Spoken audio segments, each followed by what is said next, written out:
75 ans aujourd'hui que les services publics de l'électricité et du gaz existent en France. Concrètement, quelles sont les avancées, quels sont les reculs aujourd'hui pour le citoyen et pour le travailleur dans ce domaine?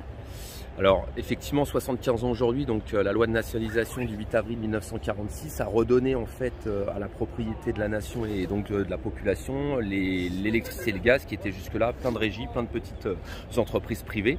Donc au sortir de la guerre, effectivement, les ministres communistes, notamment sous l'impulsion de Marcel Paul, ont décidé de remettre tout ça dans le bien commun et de le rendre public. Alors les avancées, elles ont été très claires. Le bilan de la loi de nationalisation et du service public de l'énergie, c'est l'électricité et le gaz le moins cher d'Europe pour tous les Français. Une péréquation tarifaire sur tout le territoire, c'est-à-dire que vous habitiez la Creuse où il y a très peu de densité de population, où le réseau coûte beaucoup plus cher pour amener des lieux comme on est ici en Ile-de-France, vous payez le même prix de l'électricité et du gaz, et c'est ce qu'on appelle l'égalité de traitement, c'est-à-dire un service public qui traite les citoyens, quelle que soit leur classe sociale, leurs origines ou leur lieu d'habitation, de la même manière, avec effectivement une électricité qui était effectivement très peu chère et un gaz très peu cher. Avec également aussi évidemment la philosophie du service public, c'est-à-dire un réseau et des besoins qui s'adaptent aux demandes de la population. Donc c'est-à-dire que le réseau s'est développé pendant ces 75 ans, alors un peu moins de 75 ans parce que là depuis une dizaine d'années on est dans un système concurrentiel et j'en reparlerai rapidement après, mais en tout cas un réseau qui s'est développé en fonction des besoins de la nation, des besoins énergétiques, tout en ayant une énergie relativement sûre, c'est-à-dire avec des contrôles réguliers quel que soit le moyen de production et surtout une synergie, c'est-à-dire qu'on est une entreprise intégrée où la production, le transport, la distribution et la commercialisation de l'électricité et le gaz étaient au sein d'une même et seule entreprise qui permettait une cohérence trop complète de tous ces métiers-là qui aujourd'hui tentent à être éclatés avec les projets Clamadieu et Hercule. Donc aujourd'hui la différence, donc il y a eu suite aux pressions de l'Union européenne donc, et aux demandes de libéralisation du marché de l'énergie, nous on a eu une ouverture des marchés en 2004, puis la transformation des sociétés publiques en sociétés anonymes en 2007 avec la mise en concurrence. Le bilan il est très clair. Depuis donc on va dire entre 2004 et aujourd'hui, on a 80% d'augmentation des prix de l'électricité pour toutes les Françaises et les Français, plus de 40% d'augmentation du gaz, 80% d'augmentation des prix du gaz, 50% d'augmentation des prix de l'électricité pour tous les Français. À titre d'exemple, on avait des agences EDF, GDF, donc des agences de proximité de services publics dans tous les quartiers, dans toutes les zones, que vous soyez des zones rurales, des zones urbaines, voilà, qui étaient présentes partout sur le territoire. Aujourd'hui, il n'en reste plus aucune. Elles ont toutes été en intégralité fermée, c'est-à-dire qu'aujourd'hui un usager du gaz et de l'électricité qui souhaite rencontrer physiquement un représentant de l'entreprise, il n'a plus aucune possibilité puisque toutes les agences il y a 3 ans ont été fermées liées aux lois de privatisation et puis à la mise en concurrence pour des questions d'économie. Donc ça veut dire qu'on ne peut plus accueillir aujourd'hui les usagers et nous ce qu'on revendique effectivement c'est qu'on dit que pour avoir un service public de haut niveau il faut une proximité avec les usagers et donc imaginez demain par exemple que les hôpitaux, il y ait plus de, c'est un peu le cas d'ailleurs ce qui se passe aujourd'hui, on le voit, c'est-à-dire plus d'hôpitaux, plus de lits, on voit les catastrophes que ça pèse, et sur le domaine de l'énergie, c'est exactement la même chose. Donc aujourd'hui, au travers des plans Hercule et Clamadieu, donc c'est-à-dire des plans de démantèlement du service public de l'électricité et du gaz, le but c'est de saucissonner toutes nos entreprises, de séparer la production, le transport, la distribution, la commercialisation, de mettre en concurrence effectivement toutes ces entreprises-là et surtout de laisser entre guillemets, au moins dans un premier temps dans le giron public, les entreprises qui coûtent de l'argent et de privatiser les profits, c'est-à-dire ce qui rapporte notamment les entreprises de distribution que sont GRDF et ERDF et Enedis. Et pour vous donner à titre d'exemple, aujourd'hui par exemple, le fait d'avoir une entreprise intégrée, quand vous avez un problème sur le territoire, par exemple si je prends récemment, il y a 4-5 mois, ce qui s'est passé à Nice dans la vallée de la Roya, quand on a dû aller remettre l'électricité, il y a des électriciens de la France entière qui ont été appelés en renfort, en solidarité pour venir remettre le réseau dans la région de Nice. Donc il y avait évidemment les collègues de Nice, mais il y avait des collègues de la France entière qui ont été donnés la main pour remettre le réseau. Demain, si effectivement tout ça s'est mis en concurrence, ça veut dire qu'on aura des entreprises concurrentes au sein d'un même territoire et que si demain dans une région donnée, par exemple c'est Bouygues Énergie ou Total qui a le réseau, et si le réseau de la région d'à côté il est tenu par une autre entreprise, il n'y aura plus de synergie, plus d'aide, plus de solidarité et c'est évidemment les populations qui vont en pâtir. Y compris avec une philosophie aujourd'hui dans les entreprises privées qui est complètement différente, c'est-à-dire qu'en fait c'est aux usagers devenus clients et devenus vaches à lait de s'adapter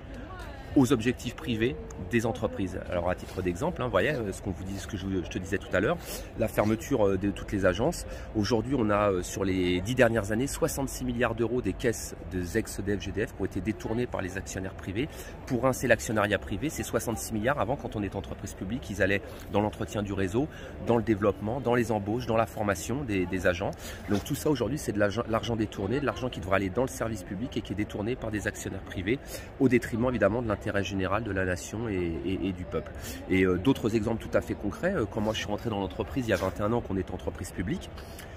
au-delà des frais de mise en service, tous les actes qu'on faisait sur un contrat vis-à-vis d'un usager étaient gratuits. C'est-à-dire quand vous demandiez un changement de puissance parce que voilà, vous aviez une sous-puissance dans votre appartement ou votre maison, on augmentait la puissance, c'était gratuit. Quand on venait faire une relève effectivement dans les 48 heures, c'était gratuit. Quand on venait faire un changement de compteur, c'était gratuit. Aujourd'hui, tous les actes dont je vous parle là sont facturés, sont payants pour l'usager qui est devenu client, alors que du temps du service public, c'était des actes gratuits parce qu'on estimait que c'était un service justement public et que c'était de notre devoir d'aller desservir l'électricité et le gaz. Aujourd'hui, on a transformé donc un bien fondamental en bien marchand, et donc tout ce qui accompagne aujourd'hui les actes, j'allais dire vis-à-vis des usagers devenus clients, on les fait payer et on arrive y compris à des aberrations. Aujourd'hui, par exemple, quelqu'un qui a de l'argent va pouvoir payer 150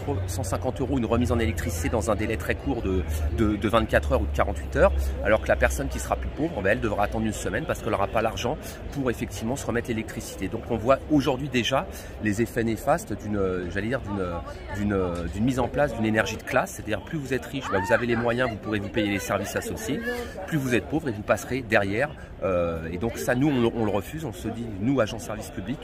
on estime être un outil formidable effectivement de solidarité et d'égalité sur le territoire, et notamment au travers de toutes les grèves et aujourd'hui de la mobilisation, c'est de dire on veut un bien public, c'est-à-dire que nous, agents du service public, on veut avoir la même qualité de service qu'on soit dans une banlieue pauvre, dans un lieu rural ou dans une grande ville. Et il est hors de question qu'on laisse brader ce bien fondamental et ce bien commun qui a en plus fait ses preuves, qui a été une fierté nationale, qui a permis une indépendance énergétique, c'est-à-dire qu'effectivement on ne dépend pas de la production des autres pays. Et pour vous dire à titre d'exemple aussi, parce que ça peu de Français le savent, l'hiver dernier, là, on a frôlé le blackout en France, c'est-à-dire le fait que le réseau tombe au moins sur la partie sud du territoire. Parce qu'aujourd'hui, effectivement, on a complètement, suite au détournement des 66 milliards aux actionnaires privés, il n'y a plus d'investissement sur le réseau. Et aujourd'hui, on a un réseau qui n'arrive plus à répondre aux besoins des populations et des usagers. On a une population en France qui est en constante augmentation. On a des besoins effectivement d'électricité de plus en plus importants avec le tout électrique, les voitures électriques, ce genre de choses. Et donc aujourd'hui, on est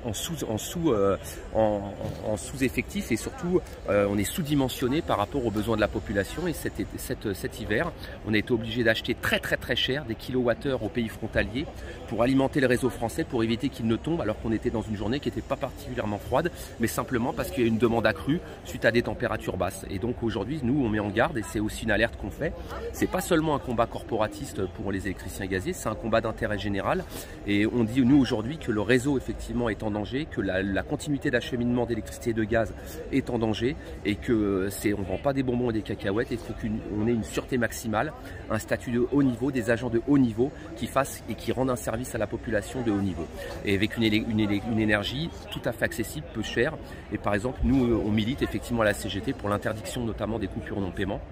qui ne devrait pas exister sur le territoire. Je rappelle qu'il y a une trêve hivernale souvent qui part du mois d'octobre jusqu'au mois de mars, et qu'à partir du mois de mars, on essaye de demander à nos collègues d'aller faire la chasse aux pauvres, de tous ceux qui n'ont pas pu payer leurs factures, et d'aller les couper. Alors quand on sait par exemple qu'avec la pandémie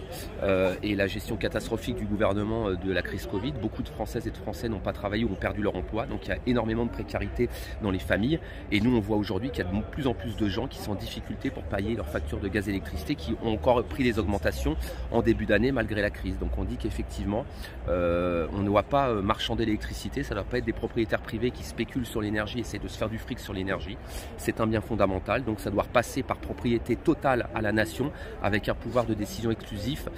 aux seuls représentants démocratiquement élus des usagers et des agents. Et donc notamment ce qu'on revendique, c'est la création de deux EPIC, des sociétés d'intérêt national public, du gaz et de l'électricité au sein d'une même entreprise, et que effectivement aujourd'hui par par exemple, si vous avez le gaz et l'électricité, avant, et vous aviez un seul rendez-vous, il y avait un représentant de EDF, GDF qui venait et qui vous remettait le gaz et l'électricité. Aujourd'hui, en ayant séparé les entreprises, par exemple, si vous avez le gaz et l'électricité chez vous, vous êtes obligé de prendre 2 rendez-vous, de poser 2 demi-journées, vous avez 2 agents qui vont utiliser 2 bagnoles, qui vont polluer beaucoup plus, et qu'alors que les deux savent faire les 2 énergies, pourraient vous remettre les 2 énergies lorsqu'ils viennent. Donc c'est une ineptie totale en termes d'organisation du travail, ça a une conséquence désastreuse aujourd'hui sur le réseau, sur le prix de l'électricité et du gaz pour les Français, et sur la sûreté également du réseau et de la production. Donc là, on est en train de fermer plein de sites de production, qui soient thermiques, nucléaires, alors qu'on sait nous pertinemment en interne que ça va avoir des conséquences catastrophiques sur la desserte et sur la continuité d'acheminement de l'électricité et du gaz. Donc on est sur un combat pour stopper les projets Clamadieu Hercule qui visent à démanteler, à privatiser, à totalement privatiser nos entreprises, et sur un projet offensif de renationalisation avec effectivement la création de 2 EPIC et le pouvoir de décision, donc démocratiquement élus aux représentants qui, eux, avec les usagers et les agents, au moins œuvreront dans l'intérêt général et pour une électricité et un gaz pas cher, sûr, et pour toutes les Françaises et tous les Français. Voilà le sens du combat, et voilà pourquoi, au-delà même de l'anniversaire des 75 ans aujourd'hui, on va continuer à lutter pour effectivement tendre vers ce but et redonner une entreprise qui appartenait à la nation, parce qu'elle a été payée par les deniers de la nation, et aujourd'hui cette entreprise-là, on la livre au privé, alors que c'est les Françaises et les Français qui l'ont construite avec leur argent, donc c'est normal que ça leur revienne. Avec leur argent, avec la sueur de leur front, on a envie de dire, puisque les travailleurs qui ont œuvré depuis le début sur EDF, GDF, sur notamment, on le disait, hein, l'énergie nucléaire, mais pas uniquement. Il y a les barrages hydrauliques, il y en a plusieurs qui sont mis en démolition ou en vente. Oui.